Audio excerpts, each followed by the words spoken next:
Bismillahirrahmanirrahim. Assalamualaikum warahmatullahi wabarakatuh.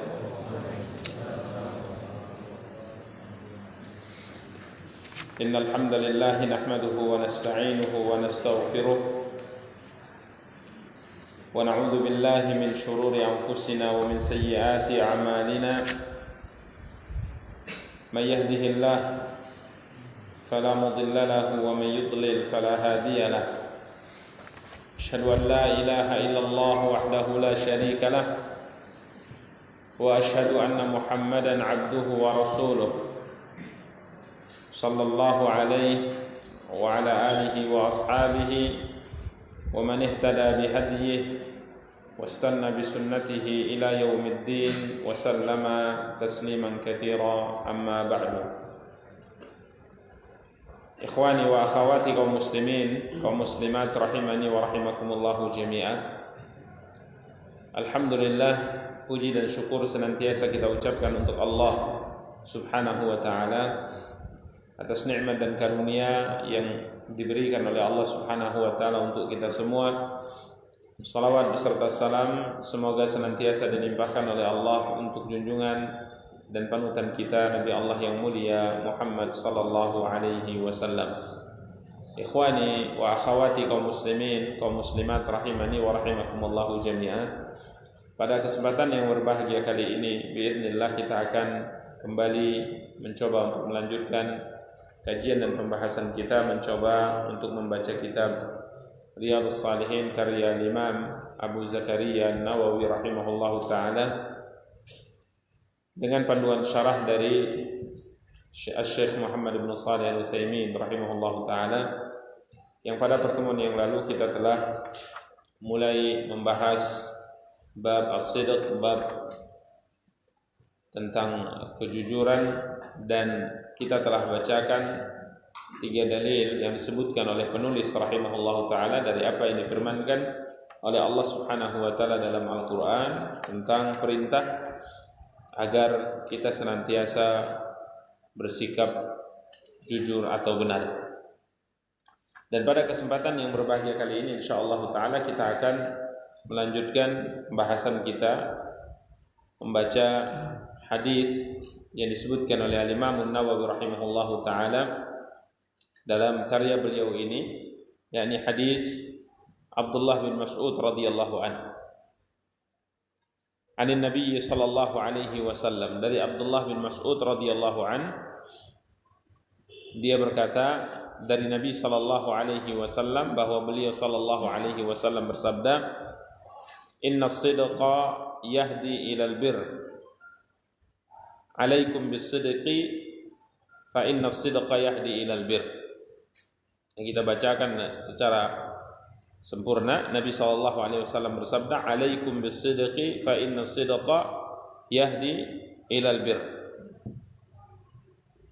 Wa innal birra yahdi ilal jannah. Wa innar rajula la yasduq hatta yuktab 'inda Allahi siddiqa." Nabi kita yang mulia sallallahu alaihi wasallam bersabda,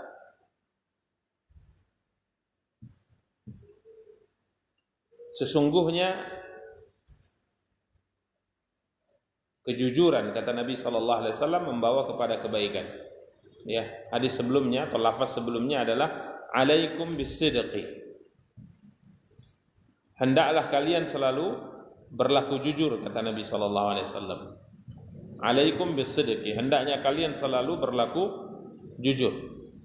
Ya, sebagaimana telah kita jelaskan pada pertemuan yang lalu bahwa kejujuran ini yang diperintahkan dalam syariat imma dalam ucapan dan juga dalam perilaku atau perbuatan.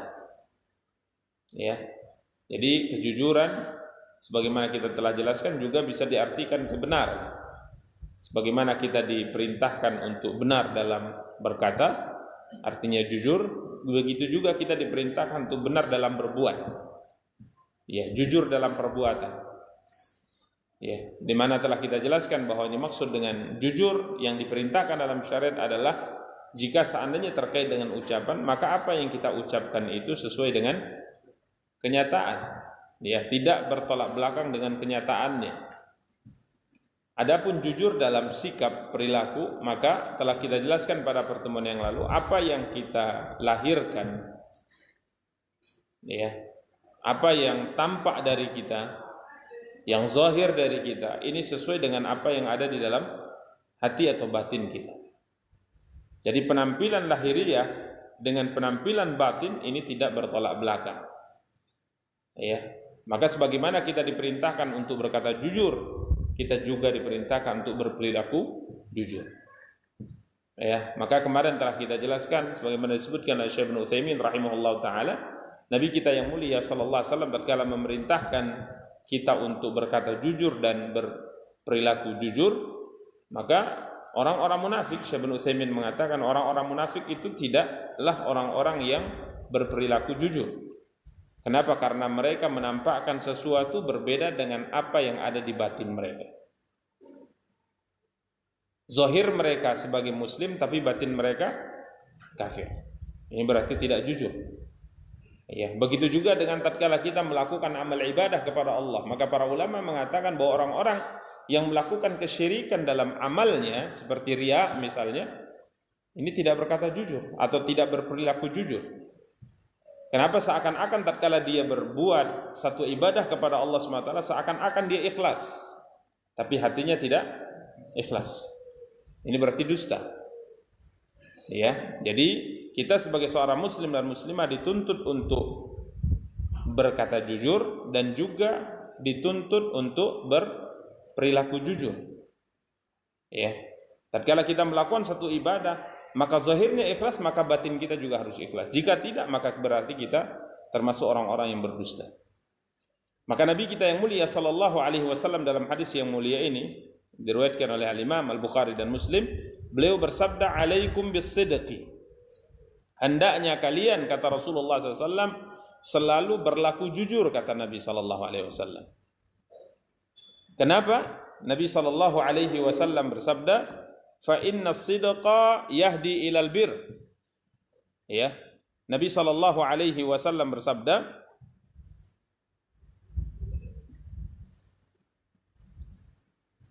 Nabi kita yang mulia sallallahu alaihi wasallam bersabda, fa inna sidqa yahdi ilal bir.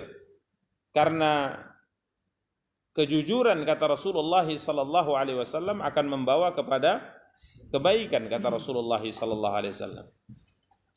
Kemudian wa innal birra yahdi ilal jannah, dan kebaikan itu akan membawa seorang ke dalam surga atau mengantarkan seorang ke dalam surga Allah Subhanahu wa taala.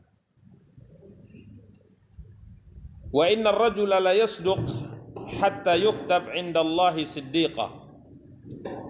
Ya, Nabi kita yang mulia sallallahu alaihi wa ala alihi wa sahbihi wasallam melanjutkan sabdanya, wa innar rajula la yasduq hatta yuktab 'indallahi siddiqah. Dan seorang lelaki, yang dimaksud dengan seorang lelaki di sini adalah seorang hamba. Artinya apakah dia wanita atau lelaki, ini yang dimaksud. Jadi kita terjemahkan wa innar rajula, dan seorang hamba, imma lelaki atau wanita, la yasduq, ya, selalu berlaku jujur. Ya, wa innar rajula la yasduq hatta yuktab 'indallahi siddiqah. Dalam sebagian riwayat wa yataharras sidqah. Ada tambahan ya dalam sebagian riwayat wa yataharras sidqah. Seorang lelaki, kata Rasulullah sallallahu alaihi wasallam, atau seorang hamba, kata Rasulullah sallallahu alaihi wasallam, selalu berlaku jujur dan tetap berusaha untuk berlaku jujur. Jadi berlatih untuk berlaku jujur, maka ia di sisi Allah Subhanahu wa taala akan ditulis sebagai seorang siddiq, ya, sebagai seorang siddiq. Ini ikhwani kaum muslimin yang dimuliakan dan dirahmati oleh Allah Subhanahu wa taala, anjuran dari Nabi sallallahu alaihi wasallam agar kita selalu berlaku jujur. Ya, Nabi sallallahu alaihi wasallam mengatakan, "Alaikum bisidq," hendaknya kalian berlaku jujur, karena sesungguhnya kejujuran akan mengantarkan seorang kepada kebaikan, dan sesungguhnya kebaikan akan mengantarkan seorang ke dalam surga. Dan tatkala seorang hamba selalu berlaku jujur dan berlatih untuk berlaku jujur, maka ia di sisi Allah ditulis termasuk orang-orang yang siddiq. orang-orang yang benar. Nanti kita sebutkan siapa yang masuk dengan siddiq. Berikutnya Rasulullah SAW melanjutkan sabdanya, wa innal kadhiba yahdi ilal fujur. Ya, dalam tambahan riwayat yang lain, wa iyyakum wal kadhib. Ya, Nabi kita yang mulia sallallahu alaihi wasallam bersabda, dan jauhilah oleh kalian berbuat dusta. Jauhilah oleh kalian berbuat dusta. Kenapa? Wa innal kadhiba yahdi ilal fujur. Karena kedustaan akan membawa seorang kepada kejahatan. Wa innal fujura yahdi ilan nar, dan sesungguhnya kejahatan akan mengantarkan seorang ke dalam neraka, waliyadu billah. Wa innar rajula la yakdzib, dan seorang lelaki atau seorang hamba senantiasa berdusta.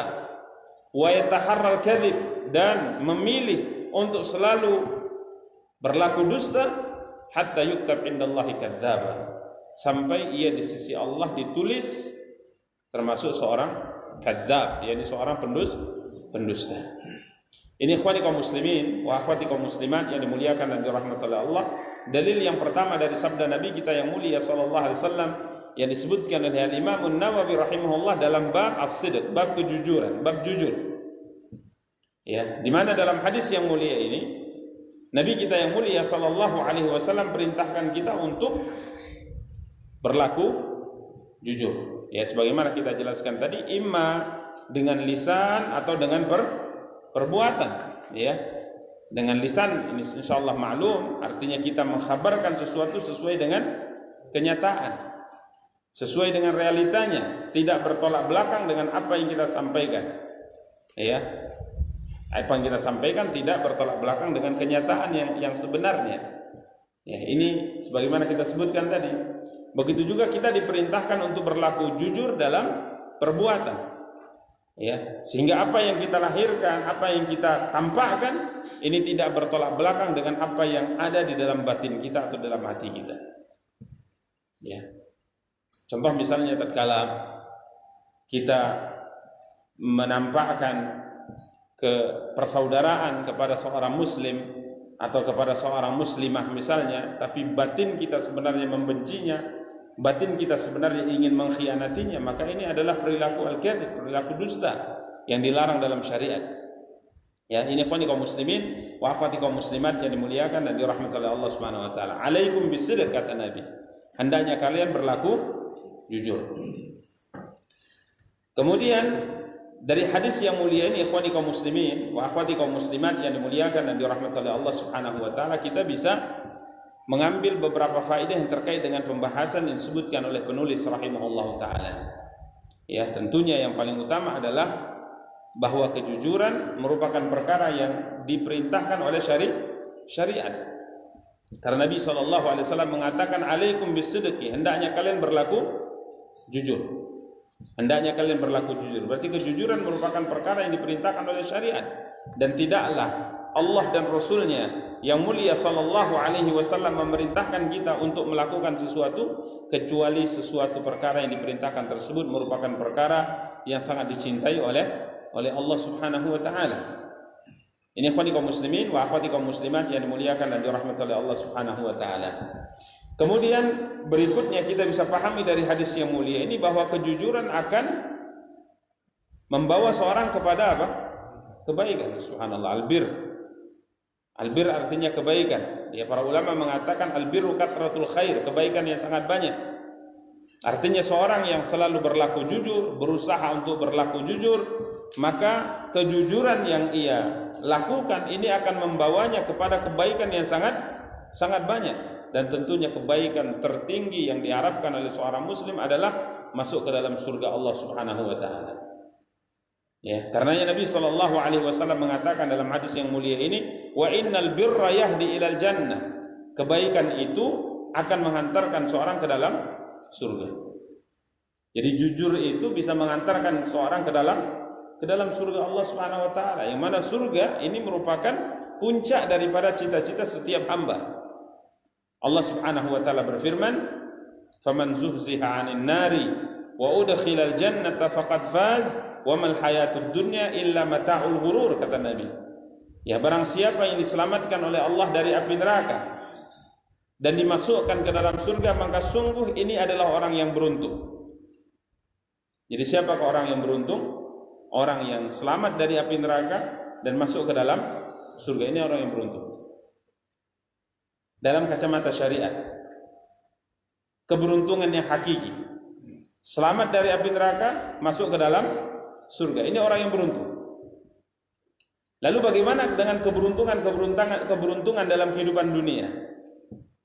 Ya, seorang mendapatkan sesuatu yang dia harapkan, terselamatkan dari sesuatu yang ia takutkan dalam kehidupan dunia. Apakah ia dikatakan sebagai seorang beruntung? Iya, dikatakan beruntung juga. Akan tapi Allah ingatkan, wa mal hayatud dunya illa mata'ul ghurur. Adapun keberuntungan di dalam kehidupan dunia seakan-akan ini akan dikatakan oleh Allah, dan tidaklah kehidupan dunia sekalipun Anda mendapatkan sesuatu yang menurut manusia ini adalah keberuntungan, Allah ingatkan illa mata'ul ghurur. Adapun dunia ini hanya sebagai perhiasan yang menipu seseorang. Tapi hakikat orang yang beruntung, hakikat orang yang bahagia, hakikat orang yang mendapatkan kebaikan yang hakiki adalah selamat dari api neraka, dimasukkan ke dalam surga. Karena kalau kita bandingkan dengan keberuntungan di dunia, ya kita beruntung pada satu waktu, kemungkinan kita bisa merugi pada waktu yang lain. Ini kehidupan dunia. Ya, suatu saat kita akan berbahagia, suatu saat kita akan sedih, suatu saat kita sehat, suatu saat kita akan sakit, suatu saat kita lapang, suatu saat kita akan sempit. Begitu kehidupan dunia ini. Ya, dari kehidupan dunia ini tidak ada yang kekal dalam satu keadaan. Tidak ada yang kekal dari satu keadaan. Makanya yang dipesankan oleh Imam Syafi'i rahimahullah, ya, beliau mengatakan wala tajza' li haditsatil layali fama li hawadithid dunya baqa'u. Ya, pesan beliau sangat luar biasa, cuman memang prakteknya sangat berat. Beliau mengatakan janganlah engkau berkeluh kesah dengan kejadian apapun yang menimpamu dalam kehidupan dunia ini. Karena kejadian dalam kehidupan dunia ini tidak ada yang kekal. Tatkala kita bersedih pada satu waktu, ketahuilah setelahnya pasti kita akan tersenyum. Ya, hidup ini akan lewat, akan berlalu. Seberat apapun masalah yang kita alami, pasti masalah itu akan berlalu, berjalan. Maka beliau katakan, "Fama li hawadithid dunya baqa'u." Dalam kehidupan dunia, kejadian-kejadiannya, masalah-masalah tidak ada yang kekal. Ya. Karenanya kita sebagai seorang muslim harus memahami dengan baik. Inilah keimanan, buah keimanan seorang kepada takdir.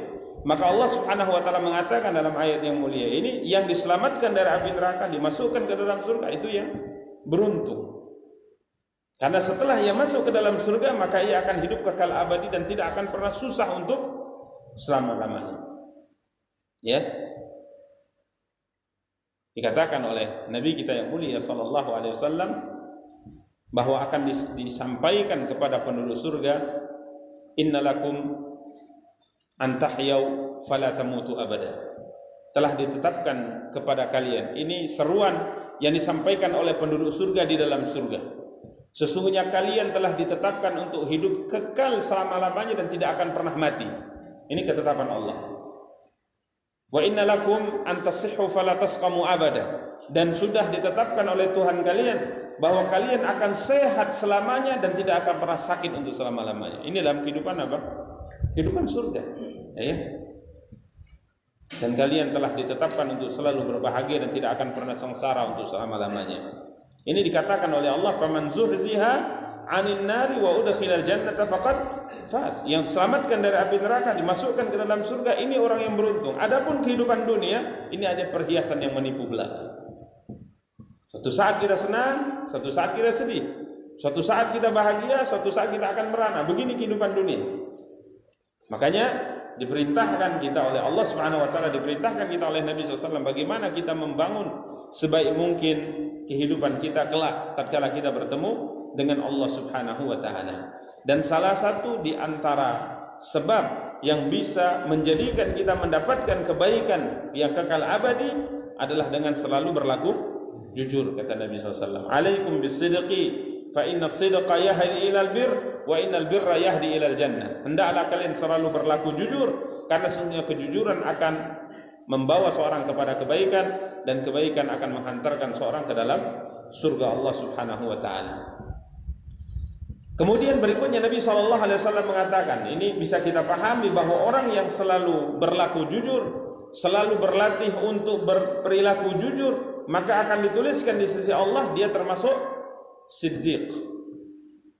Siddiq artinya orang yang benar. Dan siddiq ini adalah golongan manusia yang kedudukannya satu tingkat di bawah para nabi dan rasul. Dalam agama kita ada tingkatan-tingkatan manusia dengan sifat-sifat tertentu. Yang paling tinggi adalah para nabi dan rasul. Di bawah para nabi dan rasul siddiq. Di bawah siddiq syuhada. Di bawah syuhada orang-orang saleh. Ini tingkatan ya. Jadi yang paling atas para nabi. Di bawah para nabi siddiq. Di bawah siddiq syuhada. Di bawah syuhada saleh. Ini difirmankan oleh Allah dalam surah An-Nisa ayat 69. Ya, bisa dilihat tingkatan hamba-hamba Allah Subhanahu wa taala disebutkan oleh Allah dalam surah An-Nisa ayat 69. Allah berfirman, "Wa may yuti'illaha war rasul," dan barang siapa yang mentaati Allah dan Rasulnya, maka mereka di akhirat kelak akan dipertemukan oleh Allah, akan disatukan oleh Allah bersama dengan orang-orang yang telah Allah berikan nikmat atas mereka dari kalangan nabi, dari kalangan siddiq, dari kalangan syuhada dan orang-orang saleh. Ini subhanallah, berarti orang-orang yang selalu berlaku jujur dan berlatih untuk berlaku jujur, kedudukannya di sisi Allah Subhanahu wa taala satu tingkat di bawah para nabi, disebut dengan siddiqin. Dan siddiq ini ada kata Syekh Ibnu Utsaimin dari kalangan lelaki, dan ini yang paling banyak, dan ada juga dari kalangan wanita seperti Maryam ibunda Nabi Isa alaihi salatu wasalam. Allah sifati beliau sebagai siddiqah. Mal masih ibnu Maryam illa rasulun qad khalat min qablihi ar-rusulu wa ummuhu siddiqatun. Surah Al-Maidah 75. Masih ibnu Maryam, yaitu Nabi Isa alaihi salatu wasalam, tidak lain tidak bukan hanya seorang rasul yang telah didahului sebelumnya oleh para utusan-utusan Allah. Artinya Nabi Isa putra Maryam itu adalah utusan Allah. Dia bukan anak Allah. Dia bukan Tuhan. Dia adalah utusan Allah. Sebagaimana utusan-utusan Allah sebelumnya, sebagaimana Nabi Nuh, ya, sebagaimana Nabi Musa, sebagaimana Nabi Ibrahim, sebagaimana Nabi Hud, maka Nabi Isa juga seperti mereka. Wa ummuhu siddiqah. Sedangkan ibundanya yakni Maryam adalah seorang wanita siddiqah, diberi gelar apa? Siddiqah. Ini wanita yang benar. Jadi siddiq adalah golongan yang kedudukannya di sisi Allah satu tingkat di bawah para nabi. Ada laki-laki dan ada perempuan. Namun yang terbanyak adalah dari kalangan laki-laki. Dan tentunya yang paling terkemuka dari kalangan laki-laki yang diberi gelar siddiq adalah Abu Bakar, ya, Abdullah bin Utsman radhiyallahu taala, ya. Sebagian ahli sejarah menyebutkan, dan di sini disebutkan oleh Syekh Ibnu Utsaimin, tatkala beliau diberi gelar siddiq karena pembenarannya terhadap cerita Isra Mi'raj yang diberikan oleh Allah SWT kemuliaan kepada Nabi kita yang mulia sallallahu alaihi wasallam. Karena memang cerita Isra dan Mi'raj itu merupakan cerita yang mustahil. Cerita yang sangat mustahil. Nabi kita yang mulia sallallahu alaihi wasallam di malam hari dijemput oleh malaikat setelah dada beliau dibelah. Ya, dada beliau kembali dibelah. Ya, karenanya pembelahan dada Nabi kita yang mulia sallallahu alaihi wasallam terjadi minimal 2 kali. Yang pertama tatkala beliau masih kecil, ya, kalau beliau masih kecil sedang mengembalakan kambing, kemudian datang malaikat yang diceritakan oleh teman-temannya bersayap, kemudian turun dan merebahkannya dan membelah dada Nabi kita yang mulia sallallahu alaihi wasallam. Sehingga teman-temannya pergi ke ibu susunya, yakni Halimah Sa'diyah, kemudian mengatakan kutila Muhammad telah dibunuh. Ya.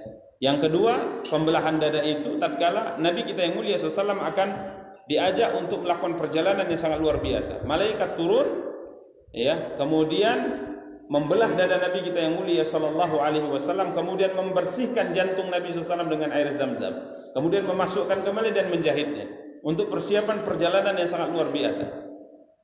Maka langsung dibawa dengan mengendarai Burak sampai ke Baitul Maqdis. Kemudian salat di sana, Burak ditambatkan, kemudian naik ke atas didampingi oleh malaikat, terus dari langit pertama, kedua, ketiga, keempat, kelima, keenam sampai langit ke-7, kemudian naik sampai ke Sidratul Muntaha. Pernah kita ceritakan Sidratul Muntaha itu apa? Sidratul Muntaha itu apa? Pernah dengar istilah Sidratul Muntaha? Sidrah itu pohon bidara. Sidrah itu pohon bidara. Sidr, pohon bidara. Jadi Sidratul Muntaha artinya pohon bidara yang ada di atas sana. Maka Nabi SAW ceritakan bahwa daun daripada pohon ini bagaikan kuping gajah besarnya. Antum tanam pohon bidara di sini sebesar apa daunnya? Kecil ya? Kecil. Mungkin antum sering tahu nih pohon bidara. Pohon yang dianjurkan dalam syariat kita untuk digunakan sebagai sarana meruqyah orang yang kesurupan. Ya. Jadi sidrah ini pohon bidara di sana. Yang ini muntaha. Muntaha itu adalah batas akhir. Jadi pohon berada di atas. Yang itu adalah batas akhir makhluk. Artinya siapapun tidak bisa melewati ini. Hatta Jibril alaihi salatu wassalam, malaikat yang paling mulia di sisi Allah, tidak bisa melewati batas ini. Ini namanya sidrah muntaha. Pohon bidara yang berada di ujung batas alam, di mana makhluk tidak bisa melewati batas ini sampai di atas Nabi kita yang mulia sallallahu alaihi wasallam. Ya, tentunya tidak terbayangkan bagi kita bagaimana keagungan dan kebesaran ciptaan Allah Subhanahu wa taala. Kita tidak berbicara dengan bagaimana keagungan dan kebesaran Sang Pencipta. Kita melihat keagungan dan kebesaran makhluknya saja kita sudah tidak sanggup untuk memikirkannya. Kita hidup di bumi ini hanya bagaikan satu titik dari alam semesta yang sangat luas. Ya, coba antum pandang langit diciptakan oleh Allah SWT, dibentangkan di atas kita. Sekali mungkin antum bolehlah tidur mungkin di luar ya, yang beratapkan apa? Beratapkan langit. Coba antum berpikir dan berkhayal bagaimana besar ciptaan Allah dan bagaimana kecilnya kita. Kita hanya satu titik kecil mungkin di alam semesta ini. Tapi memang luar biasa, kita makhluk yang paling lemah, makhluk yang satu titik kecil itu, tapi kita yang paling sombong sebenarnya. Kita yang paling apa? Sombong. Seakan-akan kita memiliki semuanya. Seakan-akan gunung kekuatannya bisa kita kalahkan, bisa kita goyah, bisa kita geser gunung itu. Padahal kita adalah makhluk yang sangat lemah. Hujan hari-hari saja bisa demam kan? Lemah gitu. Setiap hari hujan, akhirnya kita flu. Ya, nggak dikasih hujan juga mati, nggak bisa minum. Ini kita, tapi begitulah kita, sombongnya luar biasa. Sehingga tatkala diperintahkan beribadah nggak mau. Diperintahkan beribadah tidak mau. Mau Ustaz, buktinya dipanggil hayya 'alas shalah tak datang juga ke masjid. Sombong. Padahal semua yang kita miliki saat ini adalah mutlak pemberian siapa? Yang memanggil kita itu, yakni Allah. Memang muadzin yang memanggil dengan suaranya, hayya 'alas shalah, hayya 'alas shalah. Tapi apakah kita menyadari bahwa panggilan hayya 'alas shalah yang menyuruh muadzin memandangkan itu siapa? Allah Subhanahu wa taala. Antum buka catatan hadis dan sejarah bagaimana awal mula azan itu dikumandangkan. Yang nyuruh itu Allah. Makanya kita sebagai seorang muslim tatkala mendengar panggilan azan, bukan itu Ali itu sedang azan. Bukan, memang dia yang sedang memandangkan azan di masjid, siapapun dia. Akan tapi hakikatnya yang menyuruhnya untuk mengangkat suaranya dengan seruan hayya 'alas shalah, hayya 'alas shalah, hayya 'alal falah, hayya 'alal falah adalah zat yang telah menciptakan kita. Ini harus disadari. Akan tapi beginilah memang manusia, yang paling lemah tapi dia yang paling sombong, paling angkuh. Nasallallahu alaihi wasallam. Ini ikhwani kaum muslimin yang dimuliakan dan dirahmati oleh Allah Subhanahu wa taala. Jadi tatkala informasi Isra dan Mi'raj itu disampaikan Nabi kepada siapa? Kepada orang kafir Quraisy, semuanya menolak. Enggak benar nih. Sampai-sampai mereka mengatakan, kasih kabar kepada Abu Bakar. Jika seandainya Abu Bakar mempercayai semua apa yang disampaikan oleh temannya, mungkin informasi ini yang akan dia tolak ini. Begitulah mereka. Karena mustahil. Satu malam berangkat dari Mekah menuju Masjidil Aqsa di Palestina, kemudian naik ke atas langit sampai ke Sidratul Muntaha, dapat wahyu dari Allah, kemudian turun lagi sampai ke Aqsa lagi, kemudian balik, tidak melebihi satu malam. Bahkan sebelum subuh Nabi sudah sampai di mana? Di Makkah. Maka tatkala hal itu disampaikan kepada Abu Bakar bertanya kepada mereka, benarkah ini informasi dari Muhammad? Benar, dia cerita sama kami. Maka Abu Bakar mengatakan, demi Allah, jika seandainya ada informasi yang lebih tidak masuk akal, lebih mustahil dari ini, aku tetap percaya. Beliau bandingkan informasi berangkat dari Makkah ke Masjid Aqsa itu masih mungkin diterima oleh akal. Tapi coba perhatikan, turun setiap saat kepadanya malaikat, aku percaya. Apalagi kalau yang ini, kata Abu Bakar, aku lebih percaya. Ya, ini ikhwani kaum muslimin dan muliakan dan dirahmati oleh Allah. Semenjak itu beliau diberi gelar apa? As-Siddiq. Kedudukan satu tingkat di bawah para nabi dan rasul. Maka bisa kita sampai ke tingkat ini dengan catatan apa? Berlaku jujur dan berusaha berlatih untuk berlaku jujur dalam ucapan dan perbuatan kita. Demikian ikhwani kaum muslimin wa akhwati kaum muslimat yang dimuliakan dan dirahmati oleh Allah Subhanahu wa taala. Ada mungkin yang akan disampaikan, kita persilahkan. Wassallallahu ala nabiyina Muhammadin wa ala alihi wa sahbihi wa tabi'in. Subhanakallahumma wa bihamdika asyhadu an la ilaha illa anta astaghfiruka wa atubu ilaik. Wassalamu alaikum warahmatullahi wabarakatuh.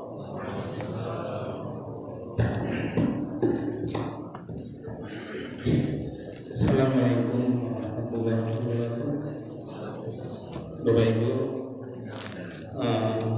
sini ada undangan yang diberikan oleh kita semua pada malam hari ini, yaitu kita diundang oleh saudari Dia Indiani SPD dengan Agung Pradana yang bertempat di Jalan Demokrasi Pasar 4 hari Minggu nanti tanggal 21 Maret 2021 yang beralamat di Jalan Demokrasi Pasar 4. Jadi kita diundang untuk hadir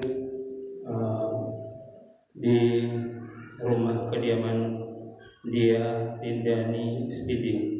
Sekarang satu lagi pengumuman, alhamdulillah untuk pembebasan tanah Pondok Pesantren Sadrul Mukminin Tanjung Anom, Tanah Milik 2 sudah selesai. Jadi alhamdulillah kita nanti akan melihat sekalian gotong royong, yaitu pada tanggal ini juga tanggal 21 Maret 2021. Jadi alhamdulillah kita sudah melaksanakan pembebasan. Kita akan melihat sekalian gotong royong di lokasi Ahwat, ya, Pondok Pesantren Ahwat di Sabilul Mukminin Tanah Hilir 2. Mungkin barangkali pengumuman ini bisa dilaksanakan pada kita semua, dan saya sudahi bila taufiq wal hidayah. Assalamualaikum warahmatullahi wabarakatuh.